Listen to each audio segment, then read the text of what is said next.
नमस्कार विद्यार्थियों।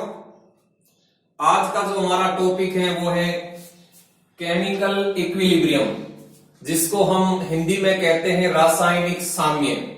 आज इस वीडियो के माध्यम से हम दो बिंदुओं पर चर्चा करेंगे, जिसमें हमारा पहला बिंदु रहेगा कि रासायनिक साम्य यानी केमिकल इक्विलिब्रियम क्या होता है, और दूसरा बिंदु ये रहेगा कि ऐसे कौन कौन से फैक्टर्स हैं, ऐसे कौन कौन से कारक हैं जो केमिकल इक्विलिब्रियम को प्रभावित करते हैं। तो आपसे मेरा निवेदन है कि आप अपनी कॉपी और पेन निकाल लीजिए और बराबर नोट करते रहिए।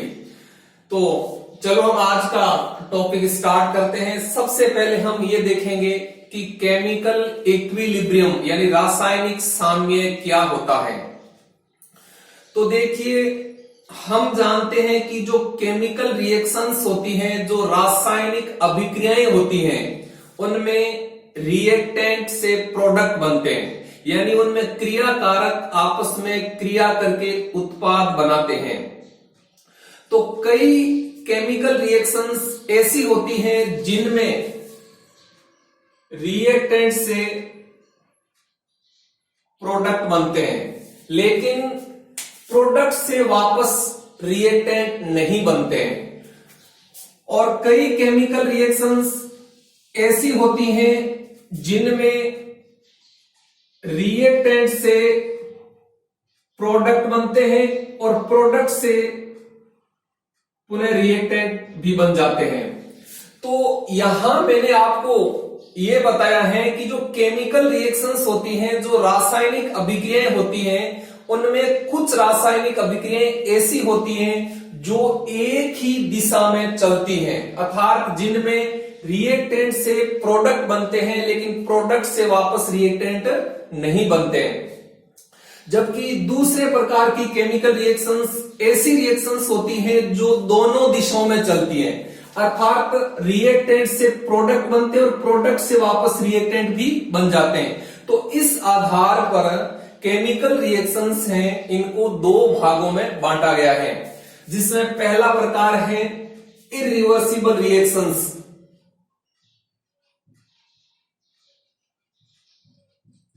इरिवर्सिबल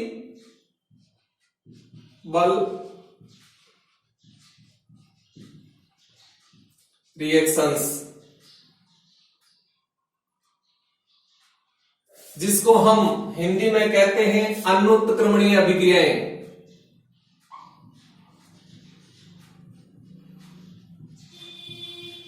अनुत्क्रमणीय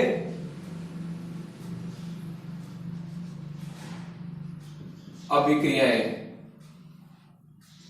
और जो ये केमिकल रिएक्शंस का दूसरा प्रकार होता है, इनको कहते हैं रिवर्सिबल रिएक्शंस। रिवर्सिबल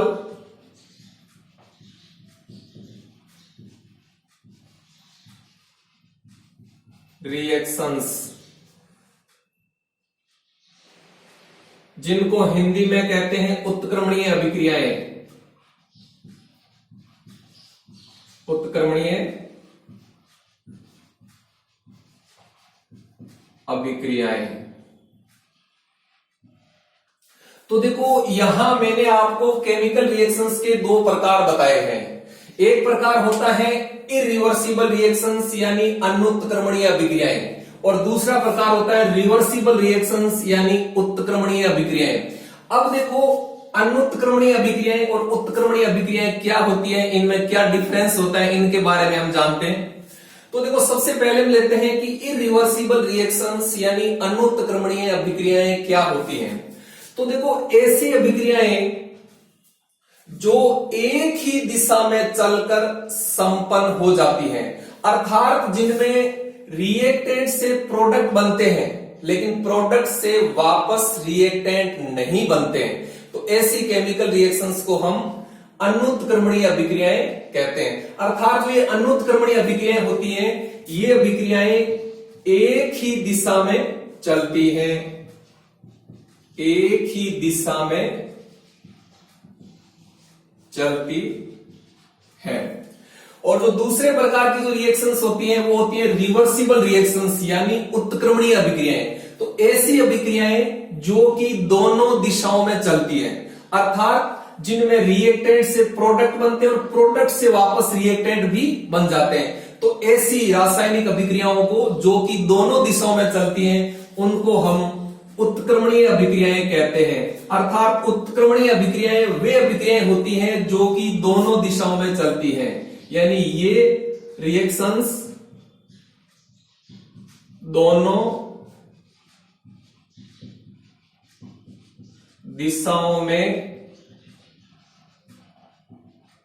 चलती हैं। यानी कहने का अर्थ है कि अग्र दिशा में और प्रतीक दिशा में। अग्र दिशा में क्या होता है कि रिएक्टेंट से प्रोडक्ट बनता है, ये होगी अग्र दिशा, और प्रतीक दिशा में क्या होता है कि प्रोडक्ट से पुनः रिएक्टेंट बनते हैं, तो ये होगी प्रतीक दिशा। यानी ऐसी रिएक्शंस जो दोनों दिशाओं में चलती हैं, अग्र दिशा में और प्रतीक दिशा में। अग्र दिशा में होता है रिएक्टेंट से प्रोडक्ट बनते हैं जिसको हम बोलते हैं अग्र अभिक्रिया, यानी फॉरवर्ड डायरेक्शन, और दूसरी दिशा में क्या होता है कि प्रोडक्ट से पुनः रिएक्टेंट बनते हैं, उसको हम कहते हैं प्रतीक दिशा। यानी प्रतीक दिशा में जो अभिक्रिया होती है उसको कहते हैं प्रतीक अभिक्रिया, यानी बैकवर्ड रिएक्शन।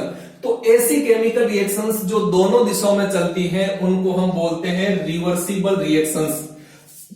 इन दोनों में दूसरा डिफरेंस देखें तो देखो, ये जो इरिवर्सिबल रिएक्शंस हैं, जो अनुत्क्रमणीय अभिक्रियाएं होती हैं, ये खुले पात्र में संपन्न होती हैं। ये रिएक्शंस खुले पात्र में होती है। और इधर हम दूसरी बात देखें तो ये जो रिवर्सिबल रिएक्शंस हैं ये बंद पात्र में होती हैं। ये रिएक्शंस बंद पात्र में होती है। तीसरी बात देखें कि जो अनुत्क्रमणीय अभिक्रियाएं होती हैं, इन अभिक्रियाओं में रासायनिक साम्य नहीं पाया जाता है, यानी इनमें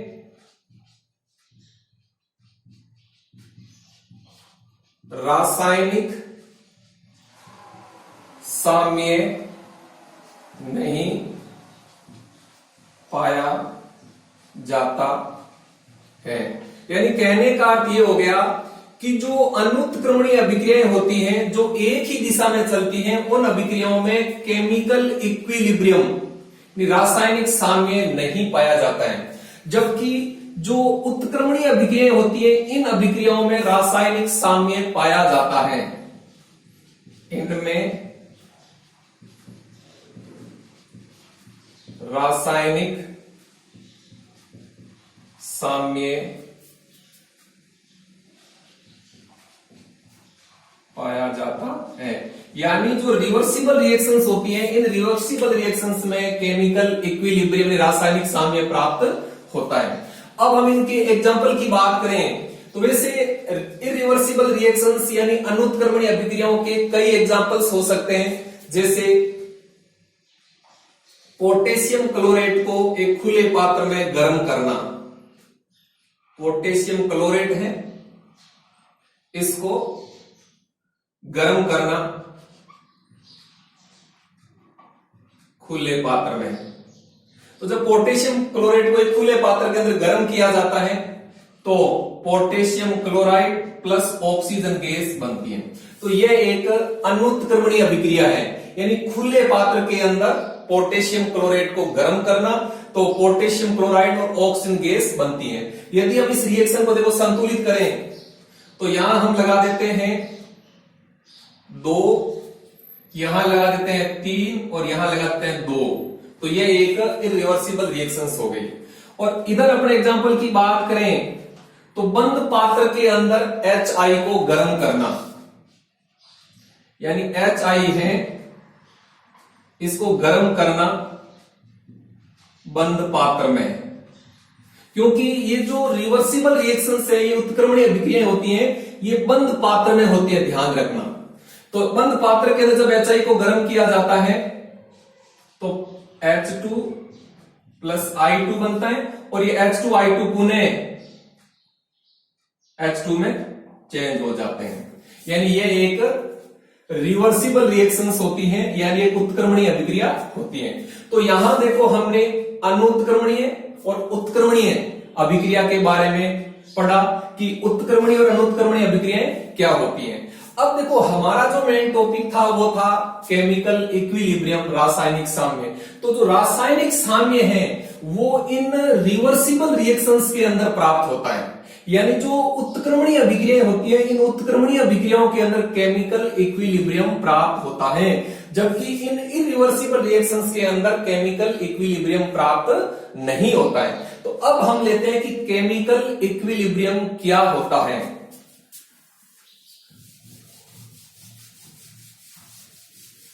यानी केमिकल इक्विलिब्रियम जो कि रिवर्सिबल रिएक्शंस के अंदर यानी उत्क्रमणीय अभिक्रियाओं के अंदर प्राप्त होता है, उसकी डेफिनेशन क्या है। तो अब हम रासायनिक साम्य की परिभाषा देखते हैं, ध्यान से समझना। रासायनिक साम्य यानी केमिकल इक्विलिब्रियम। तो देखो कोई भी उत्क्रमणीय अभिक्रिया है, उस उत्क्रमणीय अभिक्रिया में हम जानते हैं कि पहले रिएक्टेंट से प्रोडक्ट बनते हैं और फिर प्रोडक्ट से वापस रिएक्टेंट बन जाते हैं। यानी जो रिवर्सिबल रिएक्शंस होती हैं वो दोनों दिशाओं में चलती है। रिएक्टेंट से पहले प्रोडक्ट बनते हैं और फिर प्रोडक्ट से रिएक्टेंट बन जाते हैं। तो ये जो रिवर्सिबल रिएक्शंस होती हैं ये दोनों दिशाओं में चलती हैं, अग्र दिशा में और प्रतीक दिशा में। अग्र दिशा में क्या होता है कि रिएक्टेंट से प्रोडक्ट बनते हैं, इसको हम बोलते हैं अग्र अभिक्रिया। अग्र अभिक्रिया जिसको इंग्लिश में बोलते हैं फॉरवर्ड डायरेक्शन। और जब प्रोडक्ट से पुनः रिएक्टेंट बनते हैं तो उस अभिक्रिया को हम बोलते हैं प्रतीप अभिक्रिया। प्रतीप अभिक्रिया यानी बैकवर्ड डायरेक्शन। तो जो कोई भी रिवर्सिबल रिएक्शंस होती हैं, जो उत्क्रमणीय अभिक्रिया होती हैं, वह उत्क्रमणीय अभिक्रिया दोनों दिशाओं में चलती है, अग्र दिशा में और प्रतीक दिशा में। अग्र दिशा में रिएक्टेंट से प्रोडक्ट बनते हैं जिसको हम अग्र अभिक्रिया कहते हैं या फॉरवर्ड रिएक्शन कहते हैं, और प्रतीक दिशा के अंदर प्रोडक्ट से पुनः रिएक्टेंट बनते हैं, उसको बोलते हैं प्रतीप अभिक्रिया या बैकवर्ड रिएक्शन। तो देखो अब रासायनिक साम्य की परिभाषा क्या हो गई कि किसी उत्क्रमणीय अभिक्रिया की वह अवस्था जिसमें अग्र अभिक्रिया एवं प्रतीप अभिक्रिया दोनों का वेग बराबर हो जाता है तथा रिएक्टेंट एवं प्रोडक्ट की सांद्रता लगभग स्थिर हो जाती है, तो उस अवस्था को हम बोलते हैं रासायनिक साम्य। तो रासायनिक साम्य की परिभाषा क्या होगी? उत्क्रमणीय अभिक्रिया की वह अवस्था किसी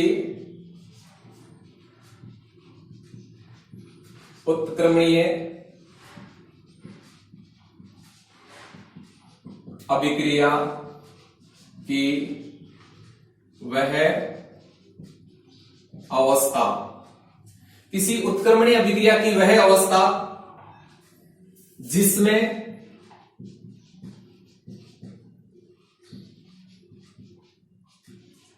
अग्र अभिक्रिया एवं प्रतीप अभिक्रिया, अग्र अभिक्रिया एवं प्रतीप अभिक्रिया का वेग बराबर हो जाता है तथा रिएक्टेंट एवं प्रोडक्ट की सांद्रता लगभग स्थिर हो जाती है। तो किसी उत्क्रमणीय अभिक्रिया की वह अवस्था जिसमें अग्र अभिक्रिया एवं प्रतीप अभिक्रिया दोनों का वेग बराबर हो जाता है तथा रिएक्टेंट एवं प्रोडक्ट दोनों की सांद्रता लगभग स्थिर हो जाती है तो उस अवस्था को हम बोलते हैं केमिकल इक्विलिब्रियम, यानी रासायनिक साम्य, जिसको हम साम्य अवस्था भी कहते हैं। तो ये होगी केमिकल इक्विलिब्रियम की परिभाषा। दोबारा सुनिए, किसी उत्क्रमणीय अभिक्रिया की वह अवस्था जिसमें अगर अभिक्रिया एवं प्रतीक अभिक्रिया दोनों का वेग बराबर हो जाता है तथा रिएक्टेंट एवं प्रोडक्ट दोनों की कंसंट्रेशन लगभग स्थिर हो जाती है, तो उस अवस्था को हम रासायनिक साम्य यानी केमिकल इक्विलिब्रियम कहते हैं। अब हम नेक्स्ट टॉपिक लेते हैं कि ऐसे कौन कौन से कारक हैं जो रासायनिक साम्य को प्रभावित करते हैं। तो रासायनिक साम्य को प्रभावित करने वाले कारक,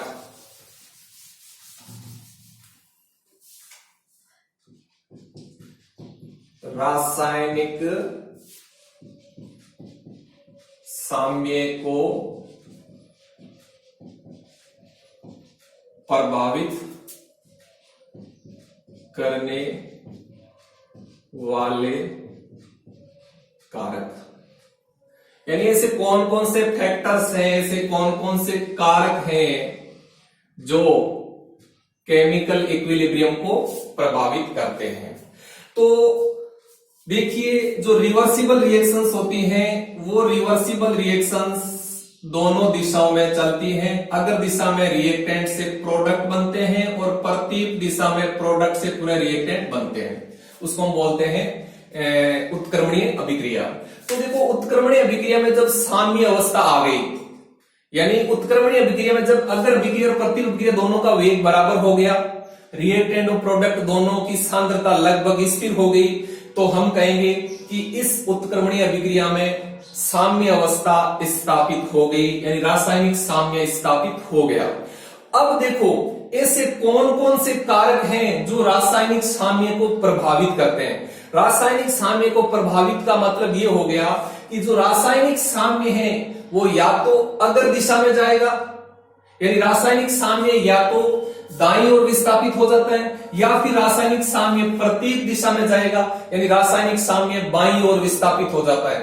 तो ऐसे तीन कारक हैं जो रासायनिक साम्य को प्रभावित करते हैं। तो अब देखो, ये तीन कारक कौन कौन से होते हैं। एक तो होता है सांद्रता यानी कंसंट्रेशन, दूसरा कारक होता है ताप, और तीसरा कारक होता है दाब। ये तीन कारक केमिकल इक्विलिब्रियम को प्रभावित करते हैं। अब सांद्रता, ताप और दाब, ये तीनों कारक केमिकल इक्विलिब्रियम को किस प्रकार से प्रभावित करते हैं, इसके लिए ली सातेलिए का एक सिद्धांत है। ली सातेलिए का सिद्धांत, यानी कहने का अर्थ है कि ली सातेलिए सिद्धांत के अनुसार, ली सातेलिए सिद्धांत के अनुसार सांद्रता, ताप और दाब, ये तीनों कारक केमिकल इक्विलिब्रियम को प्रभावित करते हैं। अब देखो, ली सातेलिए का सिद्धांत क्या है। देखो, इस सिद्धांत के अनुसार यदि किसी उत्क्रमणीय अभिक्रिया की साम्य अवस्था पर, यानी रासायनिक साम्य पर ताप, दाब एवं सांद्रता में परिवर्तन कर दिया जाए, तो रासायनिक साम्य उस दिशा में विस्थापित हो जाता है जिस दिशा में विस्थापित होने से किए गए परिवर्तन का प्रभाव समाप्त हो जाता है। उसको हम बोलते हैं ली सातेलिए का सिद्धांत। दोबारा सुनिए, इस सिद्धांत के अनुसार यदि किसी उत्क्रमणीय अभिक्रिया की साम्य अवस्था पर ताप, दाब एवं सांद्रता में परिवर्तन कर दिया जाए, तो साम्य अवस्था उस दिशा में, यानी उस दिशा की ओर विस्थापित हो जाती है जिस दिशा में विस्थापित होने से किए गए परिवर्तन का प्रभाव समाप्त हो जाता है। तो उसको बोलते हैं ली सातेलिए का सिद्धांत।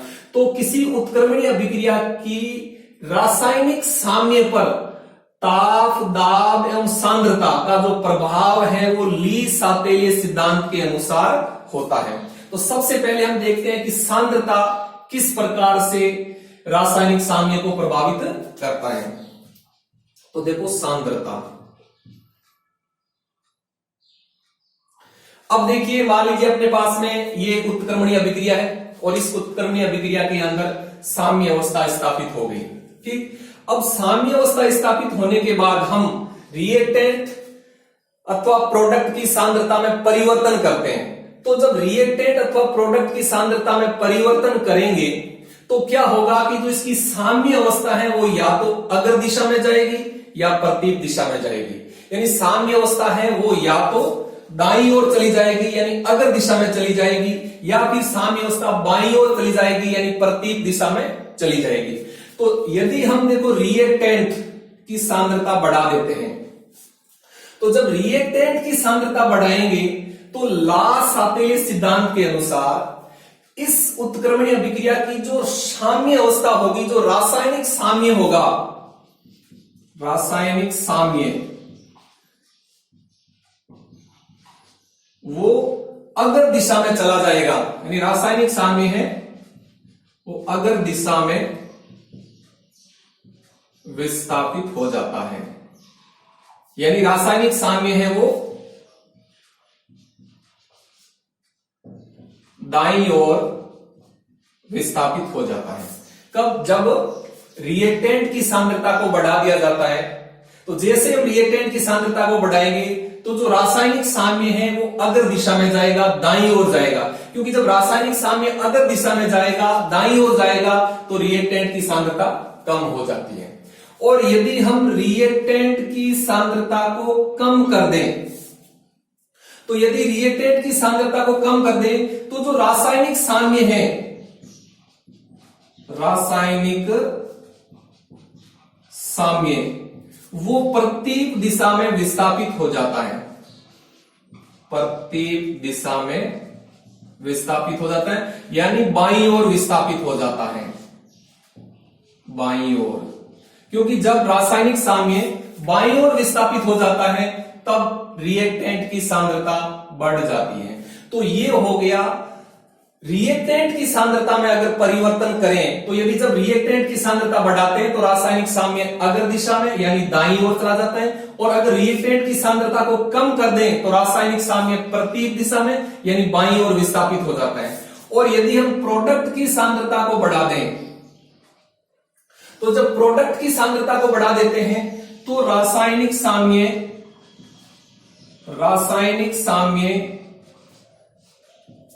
प्रतीप दिशा में चला जाता है, प्रतीप दिशा में चला जाता है। क्योंकि जब रासायनिक साम्य प्रतीप दिशा में जाता है तो प्रोडक्ट की सांद्रता कम हो जाती है ताकि किया गया परिवर्तन का प्रभाव समाप्त हो जाए। यदि हम प्रोडक्ट की सांद्रता कम कर दें तो रासायनिक साम्य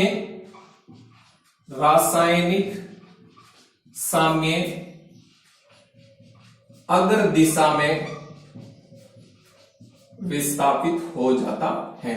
तो इस प्रकार से जब हम रिएक्टेंट और प्रोडक्ट की सांद्रता में परिवर्तन करते हैं तो रासायनिक साम्य प्रभावित होता है। ठीक, तो अब यदि हमें किसी उत्क्रमणीय अभिक्रिया में प्रोडक्ट अधिक मात्रा में प्राप्त करना है तो इसके लिए अनुकूल परिस्थिति ये होगी कि रासायनिक साम्य है वो अग्र दिशा की ओर विस्थापित होना चाहिए, यानी रासायनिक साम्य दाईं ओर विस्थापित होना चाहिए।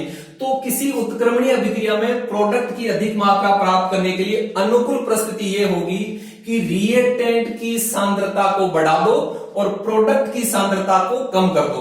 क्योंकि जब रिएक्टेंट की सांद्रता बढ़ेगी और प्रोडक्ट की सांद्रता कम होगी तब रासायनिक साम्य अग्र दिशा में विस्थापित होगा, और जब रासायनिक साम्य अग्र दिशा में विस्थापित होगा तो प्रोडक्ट जल्दी जल्दी बनेगा। ठीक, तो ये हो गया सांद्रता का प्रभाव। अब हम देखते हैं ताप का प्रभाव। रासायनिक साम्य पर ताप का क्या प्रभाव होता है? ताप का प्रभाव, ताप का प्रभाव। अब देखो, यदि उत्क्रमणीय अभिक्रिया ऊष्माक्षेपी है, ऊष्माक्षेपी है यानी एक्सोथर्मिक है, ऊष्माक्षेपी है, और यदि हम ताप को बढ़ा दें, टेम्परेचर को बढ़ा दें, यानी जो रिवर्सिबल रिएक्शन है वो ऊष्माक्षेपी है यानी एक्सोथर्मिक है, और हम टेम्परेचर को बढ़ा दें तो उस कंडीशन में रासायनिक साम्य है वो प्रतीप दिशा में विस्थापित हो जाता है। ठीक, और यदि हम टेम्परेचर को कम कर दें तो रासायनिक साम्य है वो अग्र दिशा में विस्थापित हो जाता है, अग्र दिशा में विस्थापित हो जाता है। यानी अगर उत्क्रमणीय अभिक्रिया ऊष्माक्षेपी है और हम टेम्परेचर को बढ़ा दें तो रासायनिक साम्य प्रतीप दिशा में चला जाता है, और हम टेम्परेचर को कम कर दें तो रासायनिक साम्य अग्र दिशा में विस्थापित हो जाता है। और अगर उत्क्रमणीय अभिक्रिया ऊष्मा शोषी है, ऊष्मा शोषी है, तो उस कंडीशन में क्या होगा कि यदि हम टेम्परेचर को बढ़ा दें, अभिक्रिया ऊष्मा शोषी है और हम टेम्परेचर को बढ़ा दें तो उस कंडीशन में रासायनिक साम्य है वो अग्र दिशा में विस्थापित हो जाता है, यानी रासायनिक साम्य और दाईं ओर विस्थापित हो जाता है। और अगर हम टेम्परेचर को कम कर दें तो रासायनिक साम्य है वो प्रतीप दिशा में विस्थापित हो जाता है, प्रतीप दिशा में विस्थापित हो जाता है। तो इस प्रकार से रासायनिक साम्य पर ताप का प्रभाव होता है। तो यदि उत्क्रमणीय अभिक्रिया ऊष्माक्षेपी है और हमें अधिक उत्पाद प्राप्त करना है तो इसके लिए अनुकूल परिस्थिति यह है कि हमें टेम्परेचर को कम रखना होगा, क्योंकि जब हम अभिक्रिया ऊष्माक्षेपी है, एक्सोथर्मिक है, और हम टेम्परेचर को कम रखेंगे तो रासायनिक साम्य अग्र दिशा में जाएगा, और जब रासायनिक साम्य अग्र दिशा में जाएगा तो उत्पाद ज्यादा बनेगा। ठीक, और अगर रिवर्सिबल रिएक्शन एंडोथर्मिक है, ऊष्मा शोषी है, और हम अधिक मात्रा में उत्पाद प्राप्त करना चाहते हैं तो इसके लिए अनुकूल परिस्थिति यह है कि टेम्परेचर को बढ़ाना होगा। जब टेम्परेचर को बढ़ाएंगे तो रासायनिक साम्य अग्र दिशा में जाएगा, और जब रासायनिक साम्य अग्र दिशा में जाएगा तो उत्पाद जल्दी जल्दी बनेगा। तो ये हो गया रासायनिक साम्य पर ताप का प्रभाव। अब हम रासायनिक साम्य पर दाब का प्रभाव देखते हैं।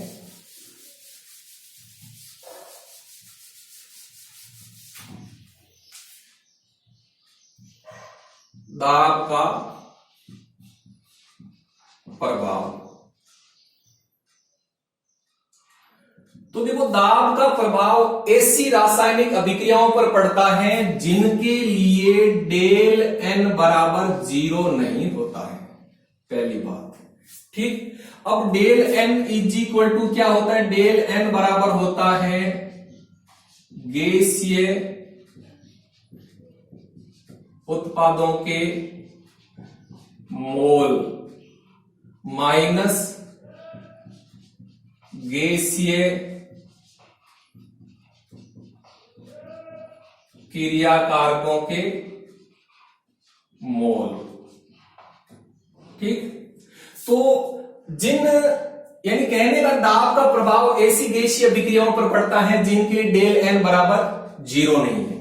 डेल एन बराबर होता है गैसीय उत्पादों के मोल माइनस गैसीय क्रियाकारकों के मोल, उल्टा मत लिख देना। ठीक, अब देखो यहां दो कंडीशन हो गई कि या तो डेल एन पॉजिटिव होगा या डेल एन नेगेटिव होगा। अगर डेल एन बराबर पॉजिटिव है, डेल एन का मान पॉजिटिव है, तो उस कंडीशन में क्या होगा? जब हम प्रेशर को बढ़ाएंगे तो रासायनिक